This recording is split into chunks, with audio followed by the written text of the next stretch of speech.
ಕಾರ್ಕಳ ತಾಲೂಕಿನ ಗಡಿ ಭಾಗವಾದ ಈದು ಸಮೀಪದ ಬೊಳ್ಳೆಟ್ಟುನಲ್ಲಿ ನಕ್ಸಲ್ ಚಟುವಟಿಕೆ ಶಂಕೆ ವ್ಯಕ್ತವಾಗಿದೆ. ಮೇಲ್ನೋಟಕ್ಕೆ ಊಹಾಪೋಹಗಳನ್ನು ಕಂಡರೂ ಇನ್ನೂ ಖಚಿತವಾಗಿಲ್ಲ. ಕಾರ್ಕಳ ಗ್ರಾಮಾಂತರ ಠಾಣಾ ಪೊಲೀಸರು ಬೊಳ್ಳೆಟ್ಟು ಭಾಗದಲ್ಲಿ ಮಾಹಿತಿ ಕಲೆ ಹಾಕಿದ್ದು ನಕ್ಸಲ್ ಚಟುವಟಿಕೆ ಇರುವಿಕೆಯ ಮಾಹಿತಿ ಖಚಿತವಾಗಿಲ್ಲ.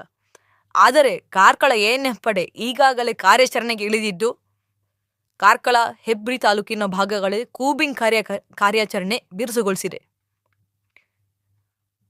4 ಶಸ್ತ್ರಸಜ್ಜಿತ ಯುವಕರ ತಂಡವೊಂದು ಈಡು ಗ್ರಾಮದ ಬೊಳ್ಳೆಟ್ಟು ಸಮೀಪದ ಮುಸ್ಲಿಂ ಕಾಲೋನಿಯ ಬಳಿ ಇರುವ ಬಂಡೆಕಲ್ಲು ಸಮೀಪದ ಸೋಮವಾರ ಹಾಡುಹಗಲೇ ಕಾಣಿಸಿಕೊಂಡಿದ್ದರು ಎಂದು ಸುದ್ದಿ ಹರಡಿತ್ತು. ಈ ಸುದ್ದಿ ಇನ್ನೂ ಕೂಡ ಅಧಿಕೃತವಾಗಿಲ್ಲ.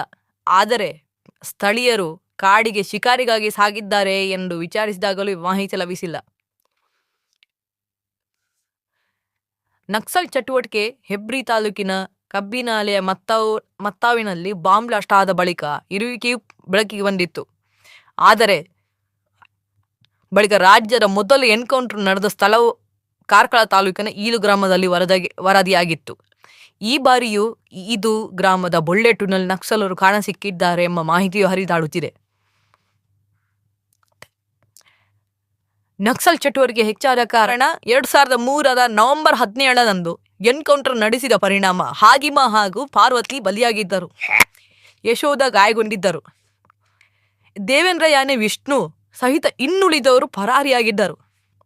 2003ರಲ್ಲಿ ನಕ್ಸಲ್ ಚಟುವಟಿಕೆಗಾಗಿ ನಡೆಸಿದ ಎನ್ಕೌಂಟರ್ ವಿರುದ್ಧವಾಗಿ ಆಂಧ್ರ ಪ್ರದೇಶದ ನಕ್ಸಲ್ ಪರ ಹೋರಾಟಗಾರ, ಕವಿ, ಸಾಹಿತಿ, ಚಿಂತಕ ಗದ್ದರ್ ನೇತೃತ್ವದಲ್ಲಿ ಪ್ರಗತಿಪರರು ನಾರಾವಿ ಪರಿಸರದಲ್ಲಿ ಪ್ರತಿಭಟನಾ ಸಭೆಯನ್ನು ಆಯೋಜಿಸಿದರು.